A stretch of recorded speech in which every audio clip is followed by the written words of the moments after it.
이것 좀 보세요. 거위는 종종 몸을 뒤집은 채 날아다닙니다. 동시에 새는 목과 머리도 비틀기 때문에 처음 봤을 때 평범한 자세라고 생각할 수도 있어요. 하지만 실제로 거위가 목을 180도 뒤틀고 있는 것을 볼 수 있을 것입니다. 이런 자세다 보니 거위는 마치 날아다니는 프레첼처럼 보여요. 이 현상은 위플링이라고 합니다. 이런 자세는 거위가 속도를 줄여서 일반 자세보다 더 빨리 착륙할 수 있도록 도와줍니다. 일부 과학자들은 이것이 거위를 쫓는 위험한 동물들을 피하기 위한 기술일 수도 있다고 생각합니다. 또한 거위가 먹이를 더 쉽게 찾을 수 있도록 도와줄지도 모릅니다. 어떤 연구원들은 거위가 그저 재미로 이런 인상적인 묘기를 부린다고 주장합니다. 거위는 뽐내는 것을 좋아하는 것 같아요. 약간요. 우리는 파도 타기를 할 수도 있습니다. 파도 속에서 먹이를 잡거나 물속을 더 빨리 이동하고 싶을 때 파도를 탑니다. 우리는 노를 저을 팔이 없지만 여전히 좋은 파도를 타지 않고는 못 배겨요. 정말 더운 날씨에도 벌들은 강이나 연못을 찾아 날아가서 물방울을 모아옵니다. 그리고 벌집으로 돌아가서 물을 뱉어냅니다. 다른 벌들이 몸을 식히고 몸을 씻고 목이 마르면 마실 수 있도록 해주는 거예요. 사람들은 나이가 들수록 친구가 적어집니다. 또한 누구와 어울리는지에 대해 더 까다로워집니다.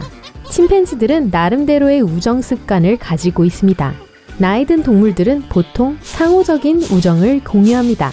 두 마리에 다 자란 유인원은 종종 함께 앉아 서로 털 손질을 해줍니다. 하지만 어린 침팬지들은 일방적인 관계를 형성할 가능성이 더 높습니다. 한 동물이 반응을 보이지 않는 다른 동물을 손질해줍니다. 비둘기는 진짜 단어와 말이 되지 않는 단어를 구별하는 법을 배울 수 있습니다. 과학자들이 비둘기들에게 4글자의 영어 단어를 보여주고 이 단어를 쪼도록 훈련시킨 실험이 있었습니다. 아니면 PSRU와 같이 4글자로 되어 있지만 말이 되지 않는 단어들도 있었어요. 비둘기들은 거의 60개의 단어와 8,000개 이상의 비단어로 어휘를 만드는 데 성공했어요. 비둘기들은 계산을 할 수도 있습니다. 비록 비둘기들이 영리해 보이지는 않지만 원숭이와 비슷한 수준이었어요. 한 연구에서 비둘기들은 9개의 이미지를 비교해야 했습니다. 각 이미지에 있는 개체 수는 달랐습니다. 비둘기들은 사물의 수에 따라 이미지의 순위를 매길 수 있었어요. 그러니까 비둘기는 숫자를 셀 수 있다는 뜻이죠. 사람들은 보통 기린을 하나의 종으로 인식합니다. 하지만 실제로 4가지 종의 기린이 있습니다. 불곰이 북극곰과 같지 않은 것처럼요. 이 4개의 그룹은 1에서 200만 년 동안 분리되었습니다. 그리고 그들의 유전자가 섞였다는 증거는 없습니다. 돌고래들은 휘파람, 딸깍소리, 그리고 끼익하는 소리와 같은 다양한 소리를 사용합니다. 반향 위치 측정뿐만 아니라 서로 의사소통을 하기 위해 이런 소리들을 사용합니다. 동물이 음파를 방출하는 과정이죠. 저도 항상 그렇게 소리를 내요. 소리가 어떤 물체에서 튕겨져 나와 메아리를 만들어냅니다. 이것이 돌고래들에게 그 물체의 크기와 그 물체까지의 거리에 대한 정보를 제공합니다. 돌고래들은 24km 떨어진 곳에서도 소리를 들을 수 있습니다. 대부분의 파리들은 우리처럼 들을 수 없습니다. 몸이 너무 작아서 발달된 청각 시스템을 가질 수 없어요. 그리고 여전히 귀뚜라미 울음소리를 들을 수 있습니다. 다시 말해서 파리는 다른 동물들처럼 소리의 기원을 정확히 찾아낼 수 있습니다. 하지만 자신의 윙윙거리는 소리 같은 것은 듣지 못합니다. 돼지처럼 땀을 흘리다 라는 표현이 있는데 이건 말이 되지 않습니다. 왜냐하면 돼지는 땀을 흘리지 않기 때문이죠. 돼지는 땀샘이 없어요. 그래서 더위를 식히고 싶을 때 유일한 선택은 진흙 웅덩이를 찾아 누워서 그 안에서 구르는 것입니다. 참고로 전 정말 땀을 많이 흘리니까 돼지가 아니에요. 물방울 무늬 얼룩말이 있습니다. 이 색은 유전적 돌연변이의 결과이기 때문에 희귀해요. 하지만 그런 얼룩말은 줄무늬가 있는 일반 얼룩말만큼 벌레를 물리치는데 능숙하지 못할 수도 있습니다. 줄무늬 패턴은 말파리와 같은 곤충을 덜 유인하는 것처럼 보입니다. 아마도 줄무늬가 얼룩말을 키가 큰 풀 사이에서 보기 어렵게 만들기 때문일 거예요. 까마귀는 매우 영리합니다. 종종 불길한 새 취급을 받긴 하지만요.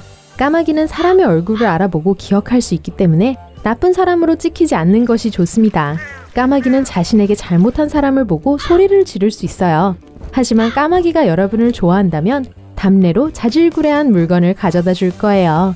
까마귀는 새 중에서 가장 큰 뇌를 가지고 있습니다. 오직 앵무새만이 더 큰 뇌를 가지고 있어요. 그래서 까마귀들은 먹이를 얻기 위해 똑똑한 방법을 사용합니다. 예를 들어 그들은 움직이는 차 앞에 호두를 떨어뜨려서 차가 호두 껍질을 까도록 만듭니다. 까마귀는 뛰어난 기억력을 가지고 있어요. 나중을 위해 음식을 아껴뒀을 때 항상 어디에 숨겨뒀는지 기억합니다. 털이 많은 껍데기를 가진 달팽이가 있습니다. 이 특징은 매우 편리합니다. 그 덕분에 달팽이는 풀이나 나뭇잎처럼 젖은 표면에 붙어 있을 수 있어요. 회색곰의 무는 힘은 너무나 강해서 볼링공을 부술 수도 있습니다. 그 힘은 1160 프사이입니다. 하지만 무는 힘이 훨씬 더 강한 동물들도 있어요. 고릴라, 황소, 상어, 제규어, 나일, 악어입니다. 손가락을 조심하는 것이 좋아요. 유령개는 뱃속에 있는 이빨을 사용해서 으르렁거립니다. 이 개는 먼저 집게발을 이용해서 자신을 방어하거나 다른 생물을 겁주어 쫓아버리려고 합니다. 하지만 이 방법이 실패하면 마치 개처럼 행동하고 으르렁거리기 시작합니다. 개미에게는 일종의 만보개가 내장되어 있습니다. 개미가 어디에 있고 얼마나 오랫동안 여행해 왔는지를 추적하도록 도와주는 내부 메커니즘이죠. 이것은 또한 집을 다시 찾아가는 방법이기도 합니다. 기린은 꽤 긴 혀를 가지고 있습니다.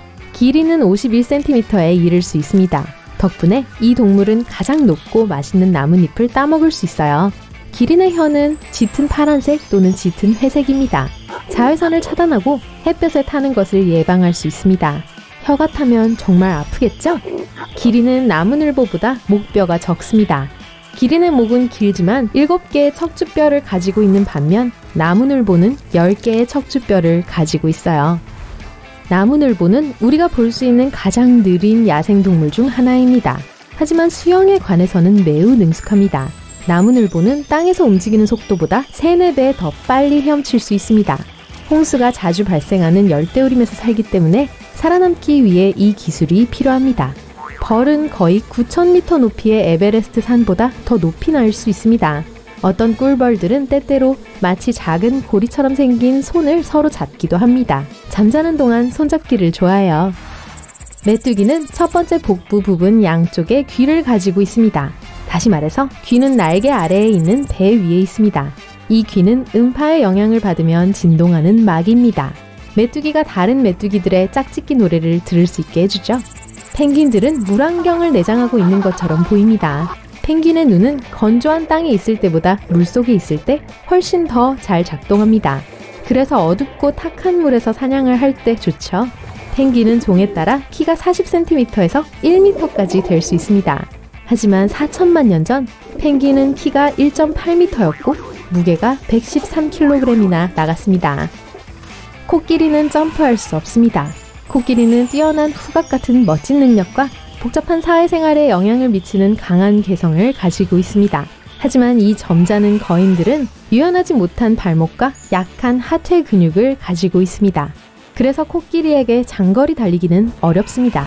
허들과 장대 높이 뛰기는 말할 것도 없고요. 캥거루는 꽤 높이 뛸 수 있지만 뒤로 걸을 수는 없습니다. 캥거루가 깡충깡충 뛸 때 커다란 두 발로 동시에 땅을 밀어냅니다. 캥거루의 육중한 근육질 꼬리는 균형을 유지하도록 도와줍니다. 이런 식으로 캥거루는 앞으로 나아가면서 높이 뛰어오릅니다.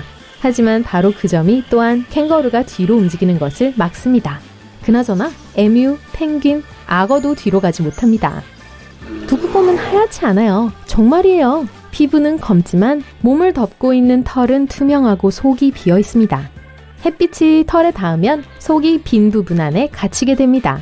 또한 소금 입자들은 털에 달라붙어 빛을 흩어지게 하는 층으로 작용합니다. 북극곰을 적외선 카메라로 탐지하는 것은 거의 불가능합니다. 적외선 카메라는 열에 반응합니다. 하지만 북극곰의 털은 주변의 공기와 같은 온도를 유지합니다. 북극곰은 서로에게 인사를 하는 독특한 방법을 가지고 있습니다. 서로 코를 맞댑니다. 만약 한 곰이 먹이를 먹고 있을 때 다른 곰이 와서 코를 맞댈지도 몰라요. 이건 마치 나도 같이 먹어도 돼? 라고 묻는 것과 같습니다. 캥거루 쥐라고 불리는 작은 동물이 있습니다. 물을 전혀 마시지 않아요. 이 동물은 카지노가 많은 상당히 건조한 지역인 네바다에 살고 있습니다. 그래서 씨앗이나 다른 음식들로부터 수분을 얻는 법을 배웠고 블랙잭은 하지 않습니다. 뛰어오르는 벼룩은 우주선보다 더 빨리 가속할 수 있습니다. 벼룩은 1m초 만에 8cm 높이에 도달합니다. 벼룩의 몸은 늘어나는 고무 같은 단백질을 포함하고 있습니다. 그것이 벼룩이 필요할 때 에너지를 저장하고 방출할 수 있게 해줍니다.